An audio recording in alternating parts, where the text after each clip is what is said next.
कल शाम को सहारनपुर से गुर्जर समाज के कुछ लोगों का मेरे पास फ़ोन आया। उन लोगों ने कल मीटिंग भी की, बैठक की और वहाँ पर इनके कई आपने न्यूज़ में भी सुन लिया होगा कि क्या मामला था और क्यों ये लोग परेशान हो रहे हैं।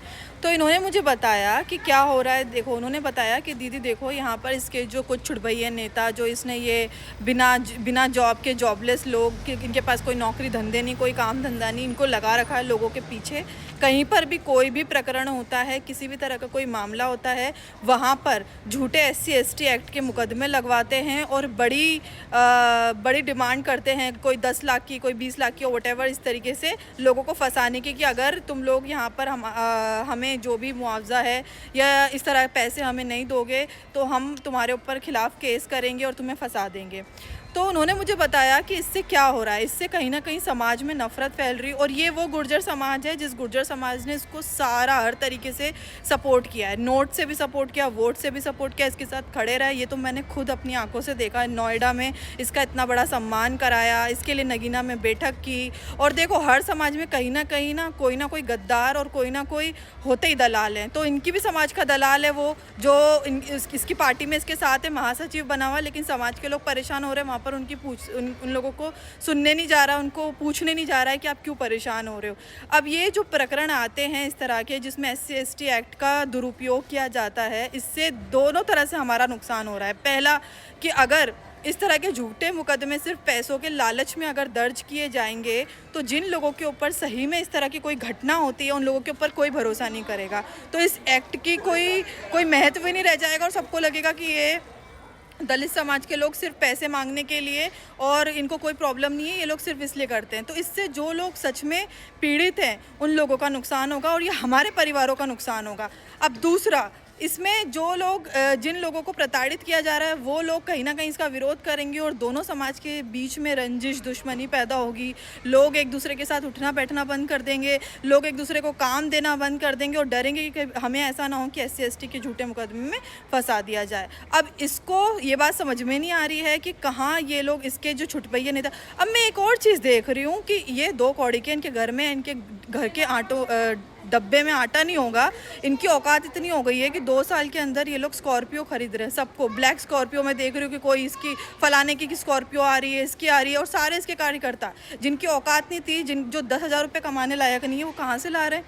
कौन सा जैकपॉट लगा है तुम लोगों का? कौन सी दलाली के पैसे ला रहे हो? किसको धमका रहे हो और किससे छीन रहे हो? इसीलिए अभी तो एक ही सांसद बना और तुमने अपनी औकात बता दी। अगर इनके 2-4 विधायक बन गए ना तो ये लोग गुंडागर्दी शुरू कर देंगे पूरे एरिया में और दिखा देंगे कि हाँ, ये लोग क्या कर सकते हैं। और दूसरी चीज़ मैं ये बोलना चाहती हूँ कि देखो, समाज में बड़ी मुश्किल से हम लोग कोशिश करते हैं एकता स्थापित करने की, लोगों को जोड़ने की, लोगों को साथ रखने की, और इस तरह के प्रकरण होंगे। ऐसा कोई बसपा का व्यक्ति तो करवा नहीं रहा है। बसपा के लोगों की कभी शिकायत नहीं आती है कि उन्होंने कोई झूठे मुकदमे करवाए, किसी के ऊपर झूठे SC/ST एक्ट के मुकदमे कराए। इन लोगों के हाथ में इतनी ताकत कहाँ से आ गई? अभी मैं एक और चीज़ बताती हूँ, ये एड ऑन कर रही हूँ। अभी जो ये मेरठ वाला कपसाड़ वाला मामला हुआ था, इसमें तो मैंने खुद देखा, इसमें जो राजपूत वर्सेस दलित समाज का जो मामला हुआ था, जिसमें दलित समाज की बेटी का अपहरण हुआ था, उस मामले की मैं बताती हूँ हकीकत, और ये बिल्कुल एकदम सच है और हकीकत है, ठीक है।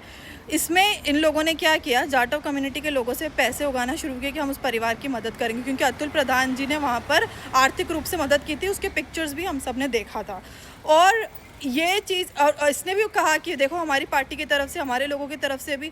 अब मुझे 15 दिन पहले उस लड़की के, उस पीड़िता जो बच्ची है, उसके भाई का फ़ोन आता है और वो मुझे बताता है कि दीदी, इन लोगों ने हमारे नाम पे पैसे तो उगा लिए लेकिन हमें अभी तक पैसे नहीं दिए।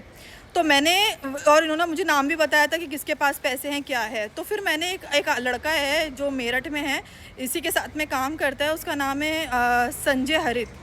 तो इन्होंने मुझे उसका बताया, मैंने उसको तुरंत मैसेज किया और तुरंत बोला, तुरंत कॉल भी किया, मैसेज भी किया। मैंने बोला, तुम लोगों को शर्म नहीं आ रही है? तुम लोग समाज के पैसे, कोई पीड़ितों के पैसे खा रहे हो? तुम्हारे घर के परिवारों का कफन खरीदोगे क्या इन पैसों से? आज हमारा समाज इतना पीछे हो रहा है, परेशान हो रहा हो, तुम लोगों को शर्म नहीं आ रही? पीड़ितों के पैसे खाओगे तुम? तो उसने मुझे कहा कि दीदी, आप बिल्कुल सही बोल रही हो और हमारे पास हैं पैसे, हाँ हमारे पास ये अमानत रखी है, जब हमें सांसद साहब बोलेंगे तब हम दे देंगे। अरे बेशर्मो, जनवरी का मामला है, अगस्त हो गया है, 8 महीने में सांसद साहब ने तुम्हें ये ऑर्डर नहीं दिया कि उस पीड़ित परिवार को उसकी 12 बजा दी और उसको मैंने बोला कि मुझे मेरे सामने उस परिवार को पैसे दे देना, अपनी औकात में रहना।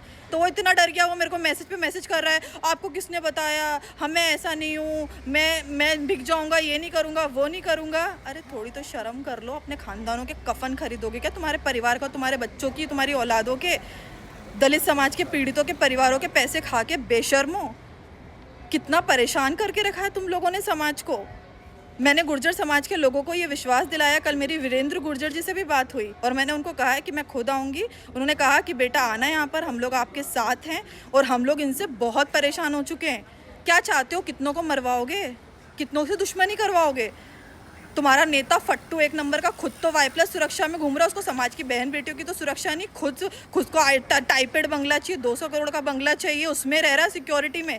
और हमारे समाज के लोग वहाँ पर प्रताड़ित हो रहे, परेशान हो रहे। वो बेशरम को तो शर्म नहीं आ रही है। इस बार तो सांसद बन गया, अगली बार तो दिल्ली के रास्ते भूल जाएगा। तेरे को दिल्ली में नहीं घुसने दूंगी मैं, तू देख मुझे अभी, बेशरम।